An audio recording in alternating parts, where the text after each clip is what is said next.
lá, a Comissão de Educação do Senado trouxe para o Parlamento a discussão sobre o acordo ortográfico da língua portuguesa. Audiências públicas com especialistas apontaram acertos e ajustes a serem feitos.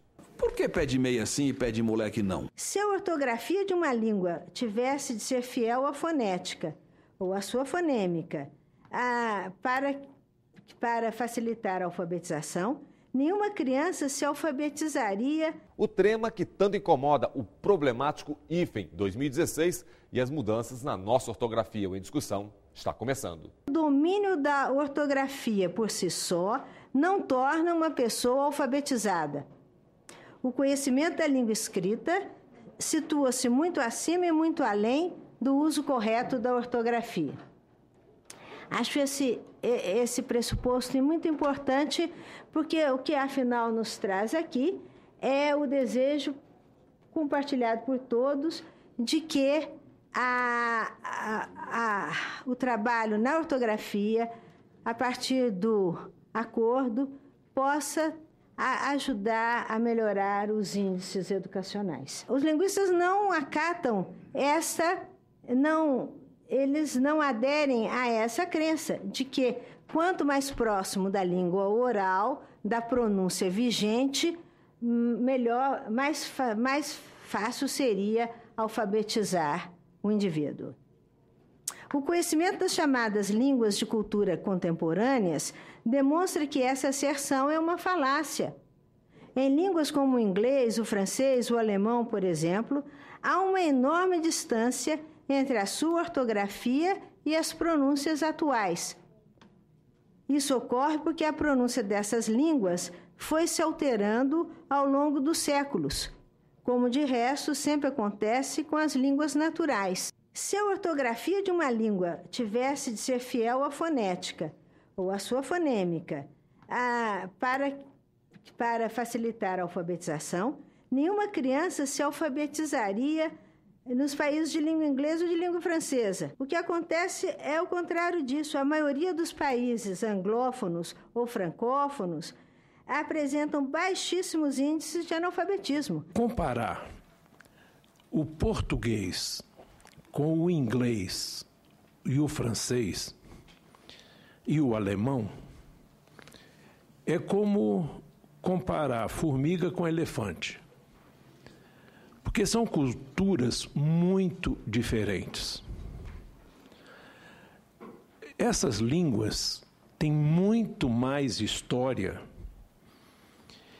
e tiveram opções ortográficas diferentes. Até porque mexer traria muito prejuízo devido ao alastramento da língua internacionalmente. Eu considero a nossa língua em começo de expansão.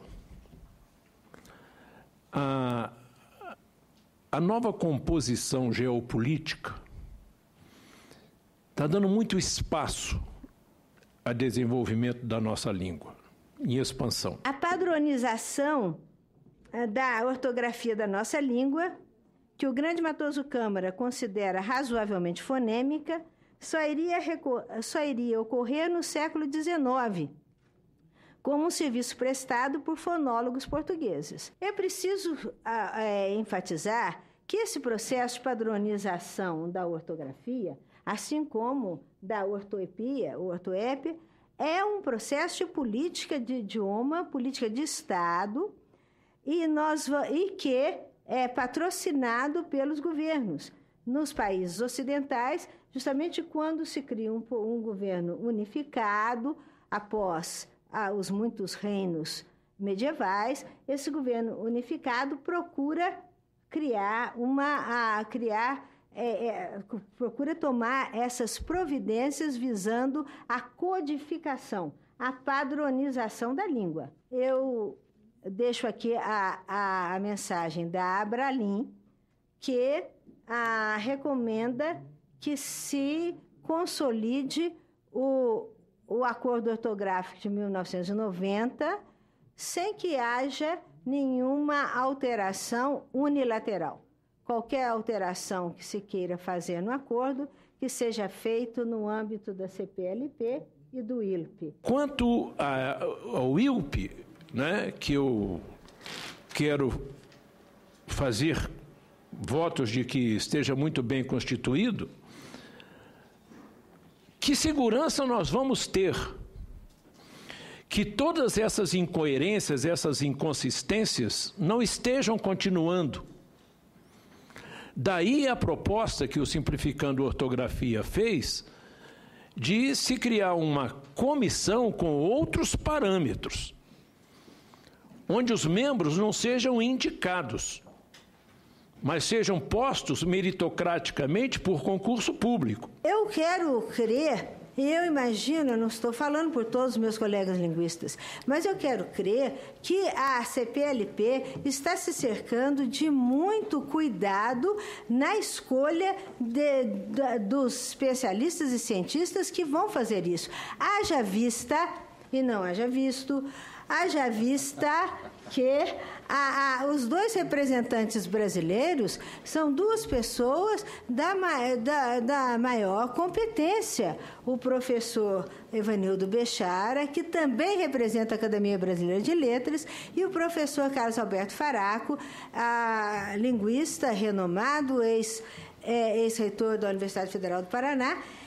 Então, nós estamos vendo que as escolhas estão sendo escolhas criteriosas. Nós estamos vendo que a CPLP e o ILP, o Instituto Internacional de Língua Portuguesa e o IRTEC, está se cercando de cuidado. No próximo bloco, problemas maiúsculos. Se escreve a palavra Estado com inicial maiúscula ou minúscula? Como é que se faz? Como é que se grava?